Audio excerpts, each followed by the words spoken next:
With the college football playoff at its conclusion and a national championship placed in the hands of a deserving program, we are now left looking to see what the results are, what went right for one team, and what went wrong for the next. Want to find out who the winners are and what those results were? Stay tuned to find out on Gridiron Gab Triple Option.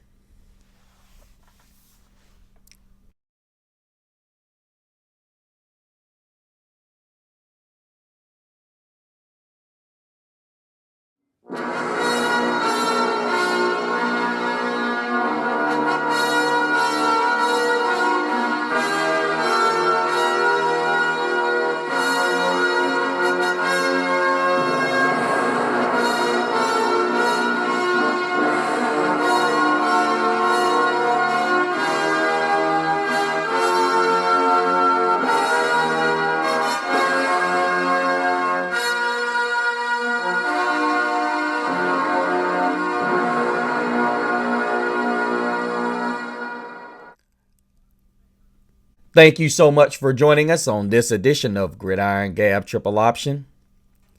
Of course, you gabbing with the one and only Mr. CeeLo.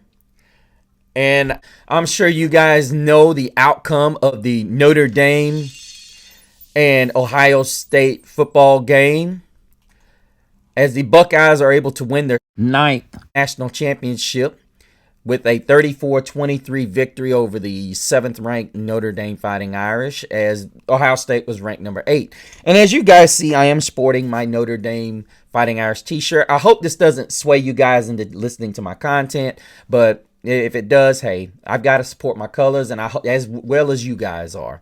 You support your colors. I got to give a big gab out to my man Nate. He texts me throughout the game.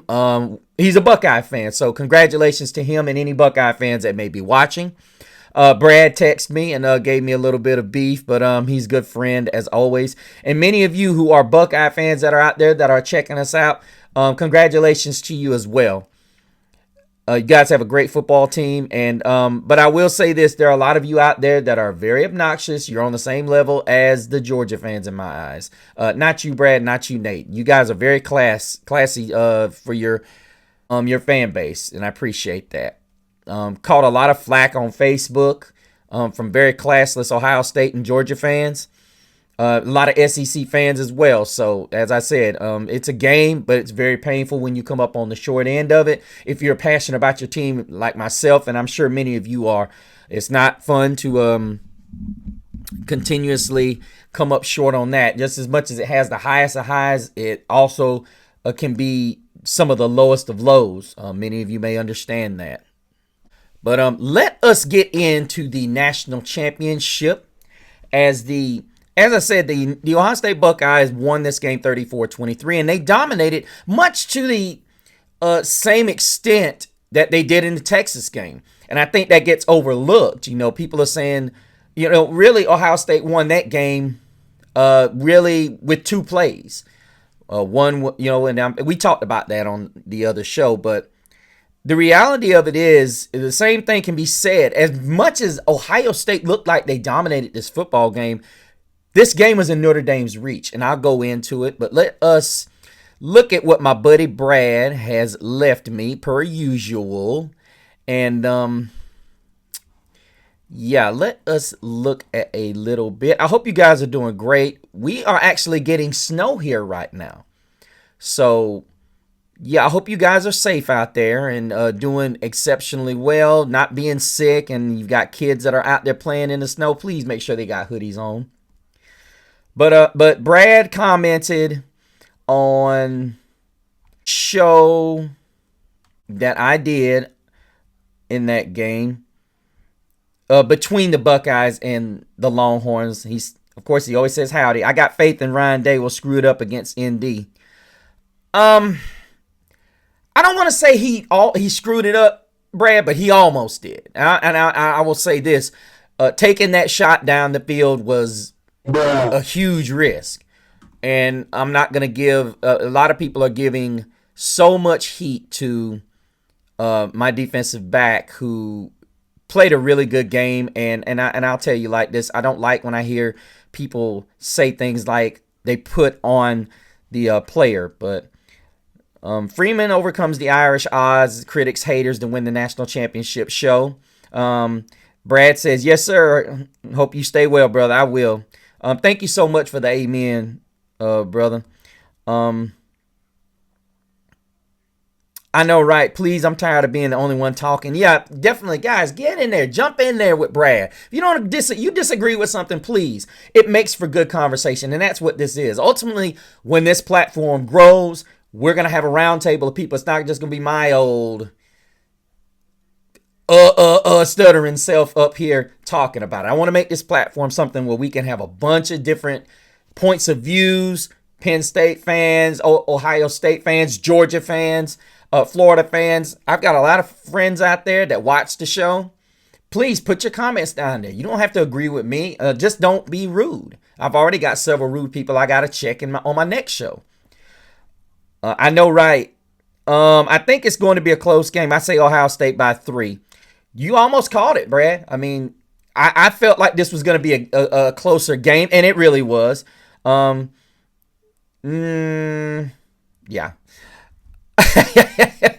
you gotta love Brad. He says Notre Dame rocks. Gotta love him.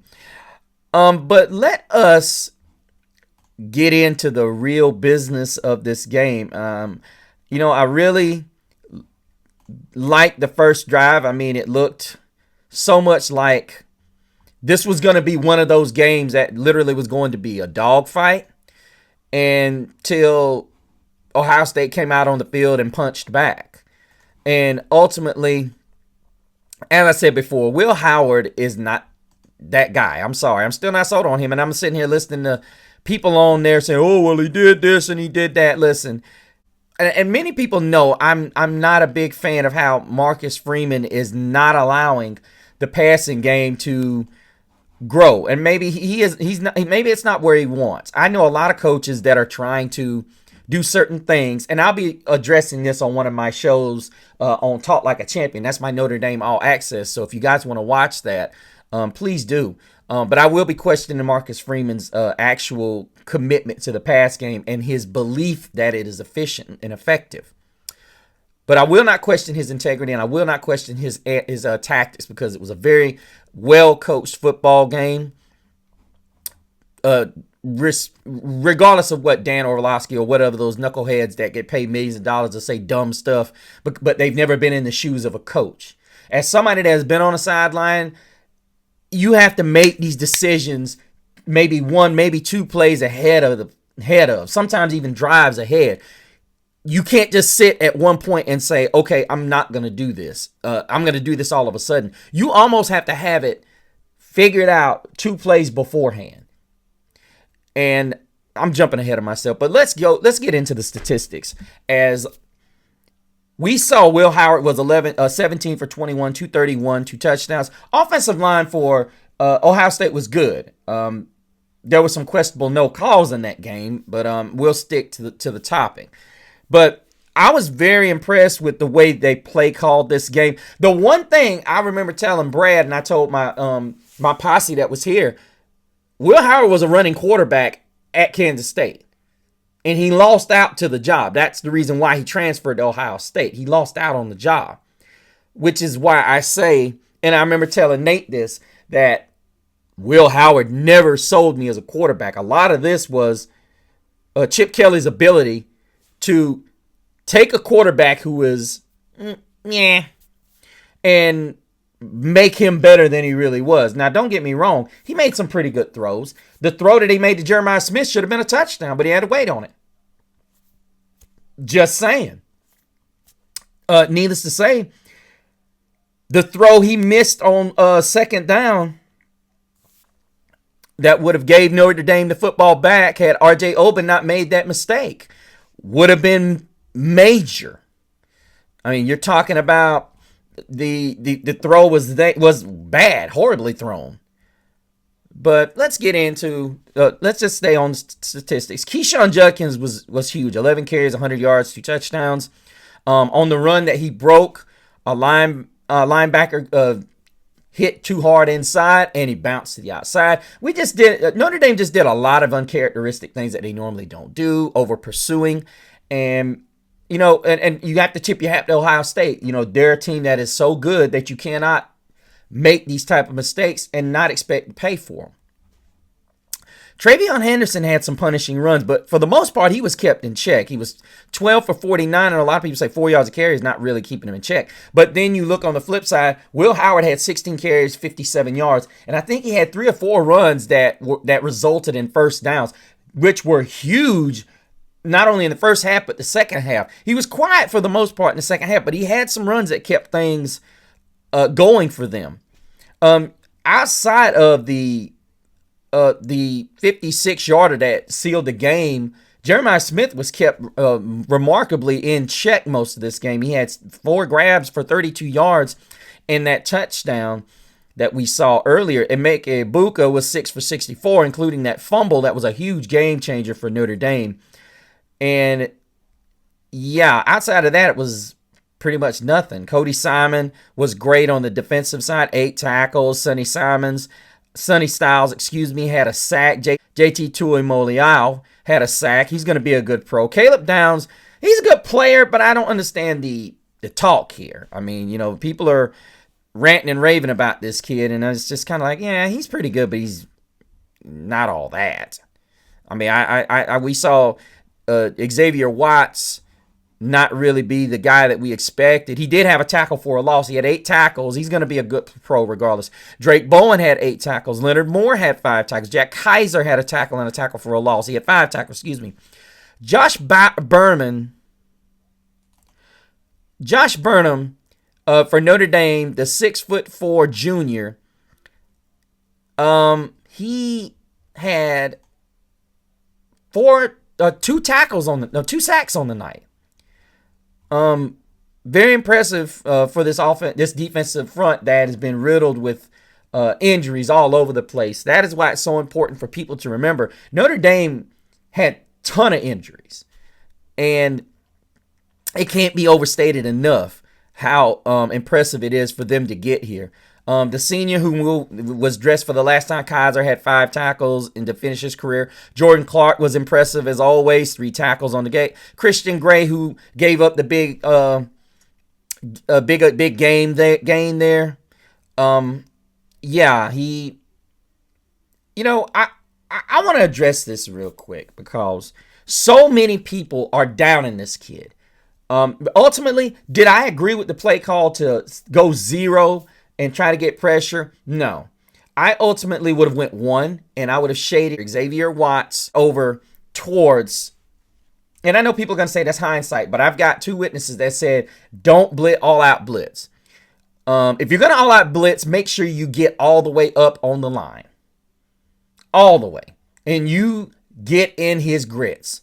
He's got to make a move on you right quick with that blitz coming. It's either I'm giving up 6 or I'm giving up nothing. Howard's going to have to fit this thing into a wall. The timing's going to have to be perfect. That's what it's going to have to be. And I was totally against the not jamming. If you're going to go cover 0, you got to jam completely. I was not, however, in favor of cover 0 and you're playing off because you need 3rd and 11. All he's got to do is beat you on a slant. And I think ultimately what it boiled down to, Christian Gray was shading him to play the slant. And I think it was an improvisation thing. I think ultimately what it was not completely going to be a go route. I think because Christian Gray was shading him to the inside, and you get people like Desmond Howard, who's supposed to know how that's played, and then you get Dominic Foxworth, who thinks he knows what's going on. Didn't you see why he was fading him? He was basically saying in a nutshell, I'm not giving you anything inside. So I think it was a situation where he just decided, hey, I'm going to, hopefully if I take off up here, he's going to throw me the football. And he did. And you got to give so much credit to the Ohio State coaching staff and somewhat to Will Howard, but the ball's underthrown, to do that and not take the safe way out. Because ultimately, we go back and we look at the numbers that Riley Leonard put up. He was 22 of 31, 255, 2 touchdowns. Riley Leonard had 17 carries, 40 yards. Eventually, Ohio State just said, look, we done with this run. We done with this quarterback run. Jadarian Price had 3 carries, 13 yards. Ironically, he didn't get another carry, which I did not understand. Jeremiah Love had 4 carries, 3 yards. When they saw he was getting the football, and this is a tribute to Ohio State. Ohio State was selling out against the run. Meanwhile, Notre Dame was selling out on the pass. When you watch this game, and I'm sure my counterparts that are out there watching this, you saw Ohio State said, look, if Riley Leonard can throw this thing down the field, then so be it. We are not going to get beat because they ran the ball for 200 yards. And this is where when I had a problem with Mike Denbroke and Marcus Freeman's plan going into this game. Yes, you got that first drive. I get it. You had some different things in the cupboard. I don't know what that play was when Mitchell Evans was running in motion and Riley Leonard called for the snap. Yes, he does have to be better on that. And we've got to, in the future, understand what we're doing. Now, the truth of the matter is Ohio State was able to line up and run right at Notre Dame because Notre Dame understood that you did not want to get beat with these receivers. The real issue I had with the way Notre Dame's defense played this game is that they didn't mix it up. They were basically, in a nutshell, saying, okay, we're not going to let Emeka Egbuka beat us. We're not going to let Jeremiah Smith beat us. We're going to let the running game of Ohio State beat us.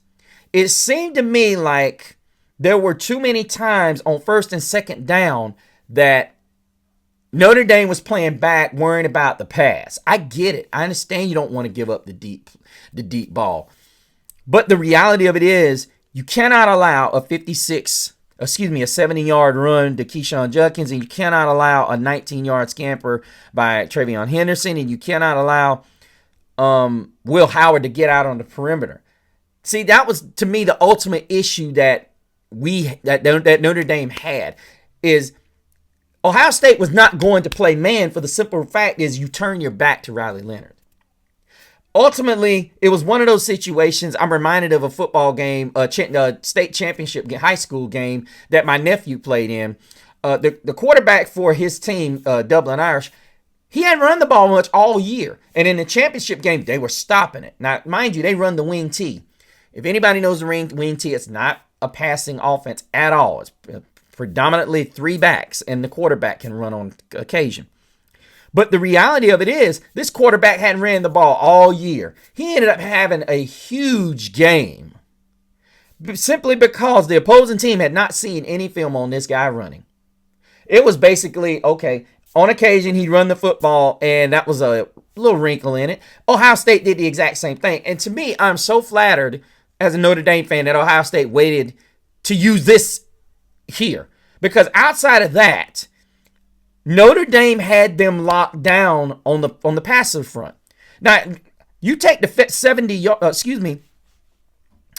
you take the 56-yarder. Howard doesn't even throw for 200 yards, which is a testament to that. However, looking at this game, you look at the totality of it, the yards-wise, you would be hard-pressed to say, wow, this game did look a lot worse than it really did when you look at the totality of the statistical aspect of it, which we'll get to now. 445 to 308, even though, now the first half, it was way one-sided. It was, you look at it and you say 145 yards more, but then Notre Dame outpassed Ohio State. And it goes back to the show that I'm going to put out about Marcus Freeman and his trust with his quarterbacks and his wide receivers. I'm not going to dog out Marcus Freeman. Don't think that's what that's about. I'm hoping this message will get to him. Because in order for you to be a great program, you can't just have a dominant running game.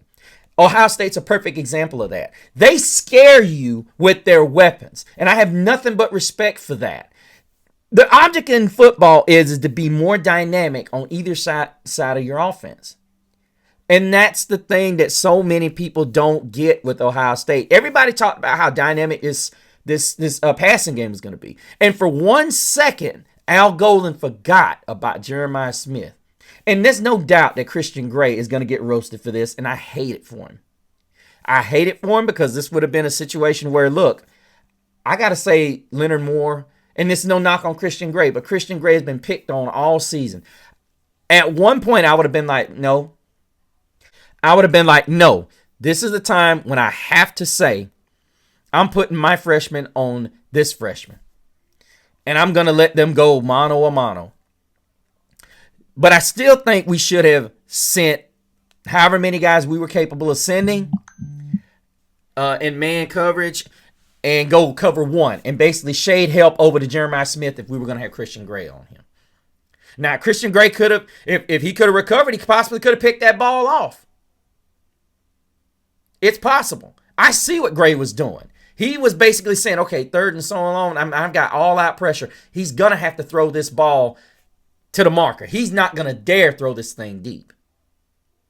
He guessed and he guessed wrong. And the reality of it is, good cornerbacks do that. I get it. A lot of people are going to say he's a scrub. He's this, he's that. Lehace, what would you do in that situation?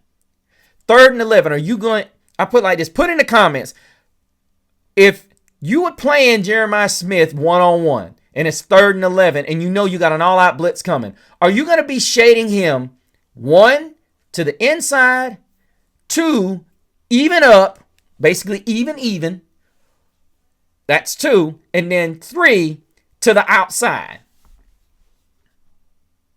Let me know in the comments what you would do, and I will see what you think. But the reality of it is, as a former coach and defensive back myself, the reality of it is, I understand if I know I got 3rd and 11. The one thing Gray did that I did not like is that he didn't get his hands on Jeremiah Smith. That's the one thing I didn't like. He should have had his hands on him. And I get it. His whole stake is if they throw this thing inside, I'm going to beat him to the route. And I totally get that. But all these analysts like Desmond Howard and Dominic Foxworth are sitting there saying, he knew this was a go route. Who thinks you're going to throw a go route on 3rd and 11? I was screaming at myself. They're going to try to get the first down. I just thought it was a little bit neglectful of Al Golden and Marcus Freeman to think that they were going to run the football and try to run the clock out. But I can't argue with them. I think ultimately Ohio State executed, and Jeremiah Smith knows this is not a moment that's too big for him. He executed the grab, ran a really good go route, and they got the catch and got the W. Ultimately, it led to a field goal, which, needless to say, first half, as I said, was really a huge display of frontline dominance. Make no mistake about it. Ohio State's frontline was very good. And looking at this game and you see the dominance there, I was impressed that Notre Dame was able to make the adjustments and make this a football game. Ultimately, there were a lot of people that were ready to turn this game off. I can tell you exactly what it was like as we look at this game and it's the highs and lows. Ohio State, when they got the football back in the second quarter and was able to really punctuate a 6-minute drive, 76 yards, and go up 14-7, and then Notre Dame was only able to run the ball for 1 yard. And once again, Ohio State's able to get the punt and take it 80 yards for 4 minutes and 26 seconds. And to see what they were able to do, even after a Josh Burnham sack of Will Howard, you see Carnell Tate come out and get on 3rd and 7, he gets 20 yards. And even once again, Burnham getting another sack on that drive. He got 2 sacks on that drive. And even then, it was a situation where you see this offensive line did a really good job. And that's when you start seeing Will Howard exercising his ability to run the football. And it becomes a situation where you're not prepared for it. And as I said, Notre Dame goes down 21-7 at the half. And it seemed like this game was completely out of reach. Once they got the ball back in the second half, they go 5 plays, 75 yards in just 2 minutes. After that busted breakdown in the run game, and Keyshawn Judkins is able to take that ball all the way to the 5, and ultimately at 3rd and goal at the 1, Judkins is able to run it in for 6. And then you see the Irish make this go for it. They go for it on 4th down, which was a combination of Faison not being able to hang on, and Angeli putting a little bit too short. And what really was disheartening here as a Notre Dame fan is you waited too long to really start instituting a throw down the field. And Ohio State, and this is no knock on Buckeye Nation, y'all's corners are not equipped to cover. I'm sorry, they're not. Either that or our Notre Dame's receivers are a lot better than they give credit. And I'd say it's a combination of both. Because not only was Jaden Greathouse interfered with several times and they were called, Mitchell Evans was interfered. These guys rely a lot on grabbing and holding. Sorry, Nate, but it's true. But the reality of it is, what I did not like is that we waited until we got in a big hole to challenge these guys. You have to go after these guys when they're all sitting there thinking, okay, Mr. Love's going to get it. When you get in a situation where the opposing team knows you have to do something, you never want to be one-dimensional. And as good, and I get it, people are going to say they were playing a prevent, but Notre Dame was still getting chunks. Chunks.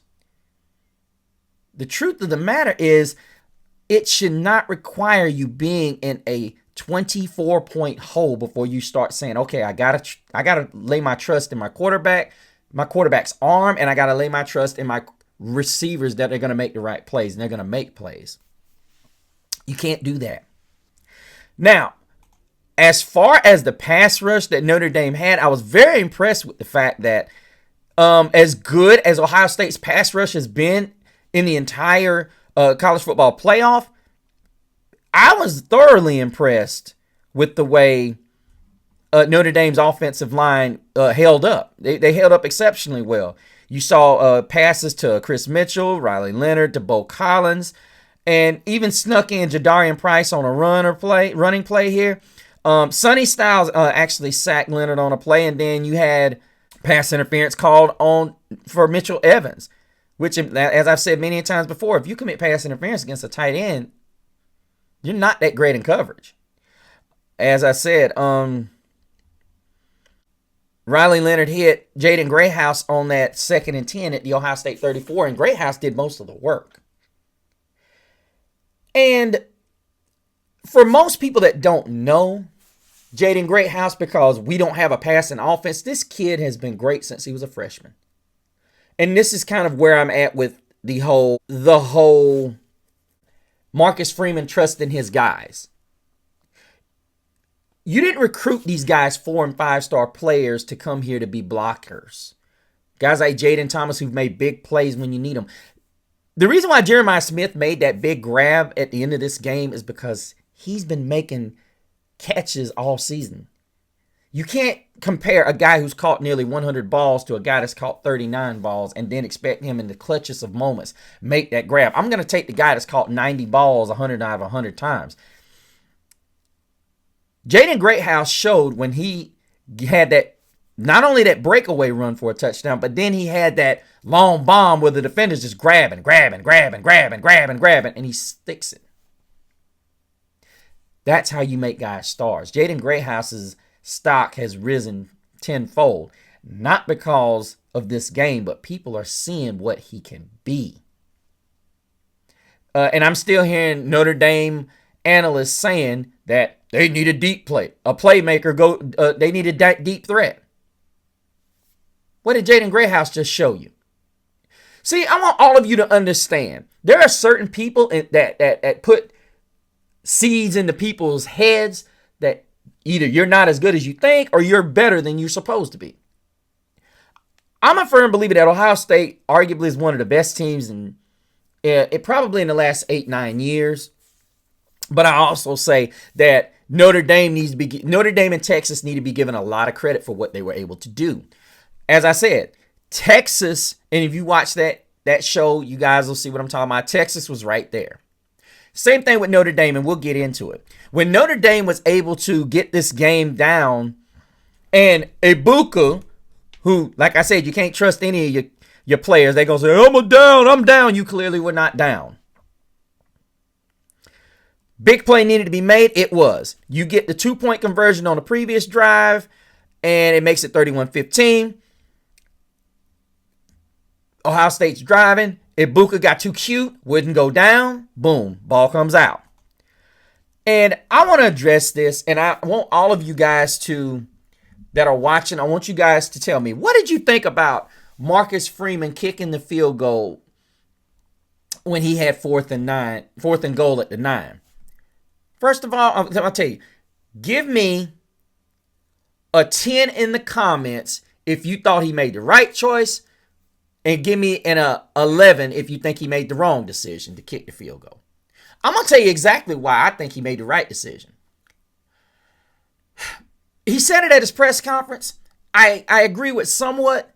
So he said at the press conference he didn't think, he thought 4th, if it would have been 4th and 4 or less, he would have went. He thought 4th and 9 was a difficult ask. I somewhat agree with that, but I liked the other answer that he gave, and it's 100% within line. Because I said right there with the people I was watching the game with, my brother and a few, I said kick the field goal. Because if you recall, it's a 16-point deficit. Okay? I want all of you to follow me. And then I hear Dan Orlovsky talking about, you just don't know how many you're going to have left. Well, guess what?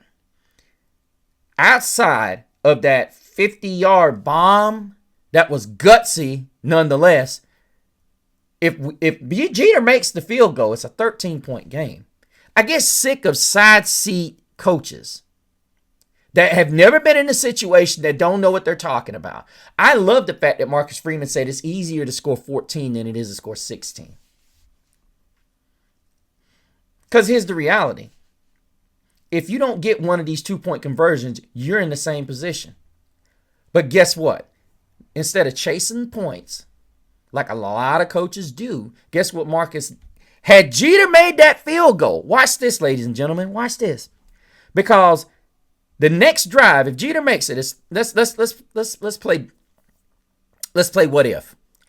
It's 31-18. You're down 13 points. Watch this. The very next drive, Will Howard burns you for a first down. That was the only thing that happened. And then you get a 3rd and 3 where, like I said, I tell you all the time, Will Howard is not as good a quarterback as you think. He's surrounded by talent. He's just good enough to get the job done. Notre Dame gets the ball back, and with 2 minutes and 10 seconds, burnt off the clock, they go 80 yards. Greathouse, 30 yards for a touchdown. Watch this. Riley Leonard pass to Collins for 3. Riley gets sacked by JT. By JT Tuimoloau. And Mitchell Evans picks up 33 down to the Ohio State 31. So you got 2 big pass plays on that drive. And you got 12 yards from Bo Collins to start the drive. Which is, as I said before, yes, you're playing a prevent, but you still got to make the throws. And as I said, you hit Greathouse for that beautiful downfield, which, as I said many times, Ohio State's pass rush is elite, but their secondary is not. They ain't all that. And me and Nate, we talked about this. I can tell you right now, if it was this, it would be 34-26. Now, guess what? The dealing is really there. Do you think with a 6-point game, watch this, ladies and gentlemen, do you honestly think, with it being 31-23, there's a different dynamic there, ladies and gentlemen? I want you to think real hard about what I'm about to say. And this is no knock on Ryan Day. Do you think Ryan Day runs the risk of throwing this thing down the field on 3rd and 11 if this was a 5-point game as opposed to a 8-point game? I want to hear you guys in the comments. Let me know. Give me a 20 in the comments if this is a 31-26 game. Does Ryan Day even think about putting Jeremiah Smith on a go route? Put 21 if you think he doesn't send Jeremiah Smith on a go route on 3rd and 11. I can almost tell you his butt cheeks are puckered and he's hoping he can run a slant and beat Christian Gray across his face. He's going to try to run a deep slant. He's not going to try to throw that thing down the field because he's got to get a completion. This is a low percentage pass. Now, a lot of people are going to say, well, why wouldn't he do it if he's down 5? I'll tell you why. Because the risk is deeper. Now you run the risk of losing this game. It's not a matter of whether Notre Dame can tie the game. This is why I can't stand guys like Orvalowski that's sitting there saying, I don't know why you kicked the field goal. Because you were just 157-yard pass away from winning this game. You fucking idiot. Do all of you see the logic here? The thought process was beautiful. Whether people admit it or not, and maybe Nate can tell me, Ohio State fans were sweating once Notre Dame made this a 31-23 game. Because it went from the highest to high, which was 31-7, to all of a sudden you've got an 8-point game. A 1-score game. I will never, ever question what the Ohio State Buckeyes were able to do. But one thing I saw in that Texas game is that Ohio State laid it on heavy and then they got complacent. They did the same thing in this game. Go back to every game that every team has played. Very few teams have had a perfect 60 minutes. And the one thing you have to consistently, even in the Oregon game, Ohio State had moments of where they took their foot off the gas. Texas was able to do exactly what Notre Dame was doing. The only difference is Texas was never in a situation where they were out of the game until late. Notre Dame looked like they were dead and they came back. And almost had Jeter made that kick, and I'm not going to put this all on him either. But Jeter's got to make that kick. If he makes that kick, guess what? This is a pucker. This is a game where, oh snap, here we go. Notre Dame is able to get downfield, score a touchdown. Now we got a problem. Because here we are. Let's say this play goes incomplete. And it comes up 4th down and 11 at the OSU 34-yard line. Now what do you do? With 2 minutes, 38 seconds left? Because Notre Dame knows what it's got to do. It's got to score. Let's say you kick the ball. And let's say it goes down to the 20. Let's say there's 2 minutes, 30 seconds left in this. Let's say, for the sake of argument, let's say it's 2 minutes, 38 seconds. Let's say 2 minutes, 20 seconds.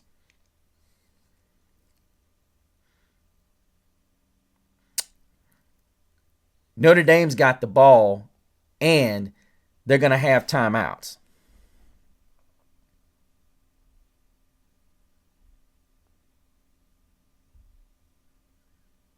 I think they had 2 timeouts there. No, they had 1 timeout. I'm sorry. So Notre Dame had 1 timeout remaining. No, 2 timeouts. Excuse me. So now you're in a situation where if they get the ball back and they got 80 yards to go, because realistically, when they got the football back, they got a 17-yarder from Riley Leonard that ended the game.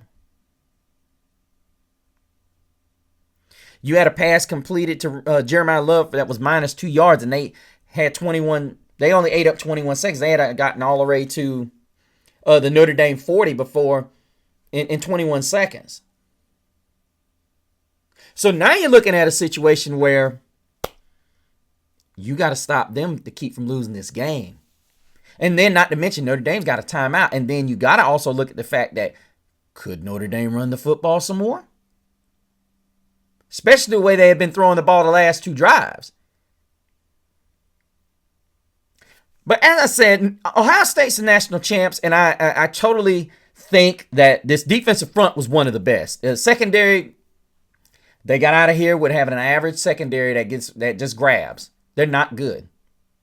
I don't care what anybody says. They're not.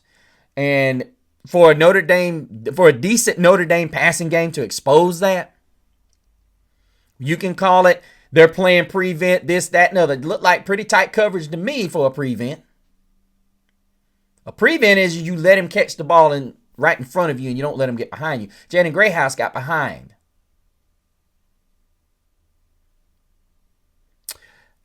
But Ohio State 34, Notre Dame 23. These guys have nothing to hang their hats about. Congratulations once again to the Ohio State Buckeyes. Oh, I got to give a rundown of the receiver list. Jaden Grayhouse had another 100-yard game, 6 grabs, 128 yards, 2 touchdowns. Mitchell Evans in his final game as a Notre Dame Fighting Irish, 4 grabs, 52 yards. Bo Collins, 4 catches, 32 yards. Eli Reardon had a great grab and a couple of grabs, 2 catches, 20 yards. Chris Mitchell, 2 grabs, 16 yards. Jordan Faison, 1 for 6. And Kingston Villamuasa had that fumble recovery of Emeka Ibuka, as I said, and ultimately it was the only turnover of the entire game. Mitch Jeter's only kick was no good. Jaden Fielding for the Ohio State Buckeyes had 2 big kicks in this game, so major gap out to him of being able to win the game in the same building in which they lost a couple of years ago to the Bulldogs. But as I said, congratulations to the Buckeyes. The Notre Dame Fighting Irish fall in this one, and they will finish the season at number 2 in the college football polls. And both teams will go into the offseason looking to see what they can do so they could possibly return to this type of glory. But that's going to do it for us as we close out this year's college football season with an exciting matchup. But make sure you guys hit me up on Gridiron Gab Triple Option and also join the group as Brad has done and find out all the cool things that I'll be caught up in on this show. I will still be doing shows during the year, and I will be trying to capture some of your guys' attention as well as being able to put some really good stuff out there. Make sure you join the group and make sure you add this platform to your Facebook list. Also, go to my Instagram at Mr. CeeLo and find out all of the shenanigans I'll be caught up in during the off season. Don't forget to leave comments down there, and also the questions I asked you during the show. Leave your comments and also leave your thoughts down there. But until the next time, same Gab channel, same Gab platform.